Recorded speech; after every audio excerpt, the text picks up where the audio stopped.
ating masarap na breakfast.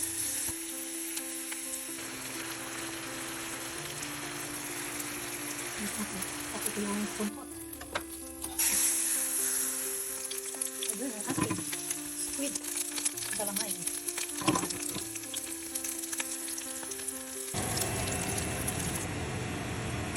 My fruit salad. Alden curly salad. 2 minutes. Perfect ang pagkaluto. Baked whiting fillet. Ayun. Successful ang ating beach sobicho. So ito siya. Bulburan mo lang siya ng brown sugar or white sugar after siya maluto. Ganyan lang siya kabilis. Ito kasi ang unang beach sobicho na alam ko. Kasi dati sa amin madami nagtitinda ng ganito. Lalo na yung mga maraming tanim na kasawa. So most of the time, ang bitso-bitso sa amin sa Cebu ay gawa sa kasawa. So ito na nga yun. Bitso-bitso ni Mrs. G. Cebuano version. Cebu version. Hey. Happy birthday. Hello lovelies! Happy Tuesday! Tayo ay gagawa ng atsarang ampalaya. Ayan, suka. Para na itong measure ang aking luto. Ano lang to, tansyahan. Ayan, brown sugar. Brown sugar. And then, pineapple juice. And atin na siyang sindihan. Sarap na tayong magluto. Pakuluan lang to siya. Diba, mabilis ang gumawa ng ano. Ng atsara or pickled ampalaya. My favorite. Sarap kasi siya i-partner sa iba't ibang kahin. As soon as the sugar melts, pwede mo nang idagdag ang iyong mga ingredients. Ang importante sa atsara ay ang suka, brown sugar at saka luya. The rest is just add-ons. Kung anong gusto mo ano. So, ayan ang ating vinegar, ginger.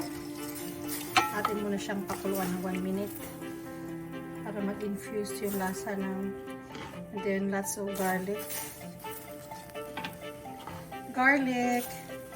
And then, shallots. Shallots are small onions. I don't know why it's called shallots. It's the same onion. And then, magdagdag tayo ng konting pineapple chunks. Special tong aking recipe today. Kasi may pinya.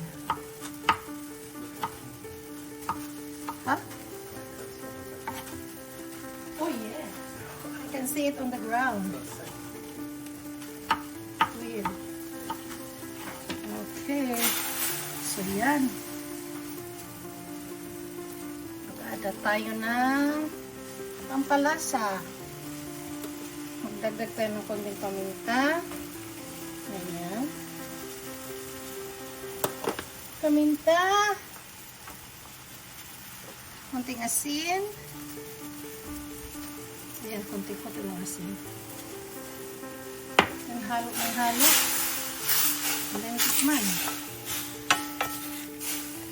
Hindi ako naglalagay ng tubig pag ako nagluluto ng ng pickles or atsara.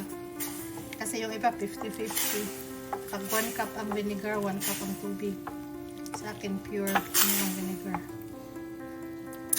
Ang sarap na ng lasa. Ito pa lang, atsara na.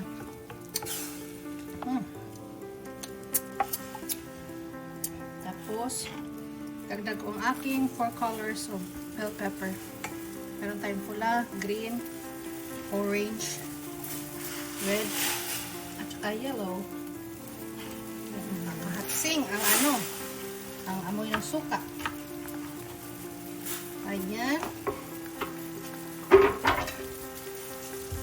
Meron pala akong siling maliliit.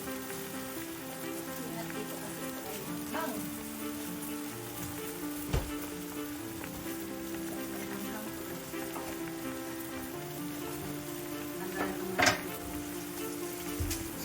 Kung gusto mo maanghang, ayan yan. Tignan mo yan.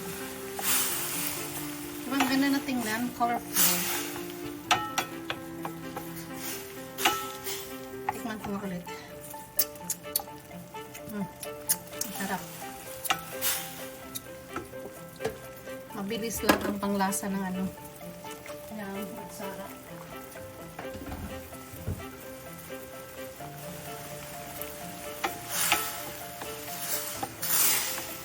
Ini-infuse ko pa ang lasa ng ano, ng ginger.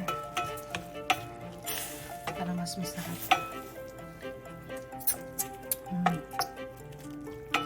Masarap siya kasi may pineapple juice.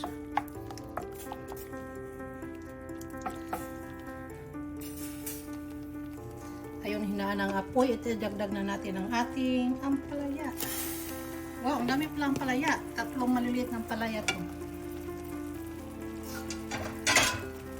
Okay.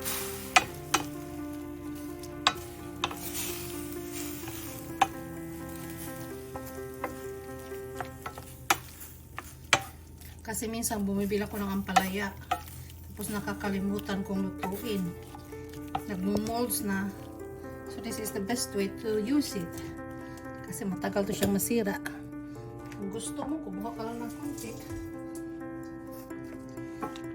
Hindi to siya masira. Ilagay mo lang sa ref. Kahit hindi mo ilagay sa ref. Kada kain, kumuha ka lang ng 1 kutsara.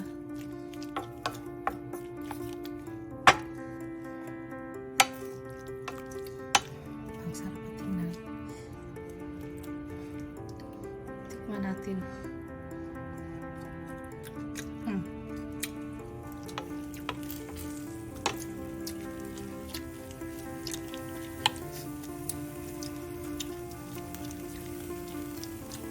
Mapait-pait, crunchy, and then sweet and sour.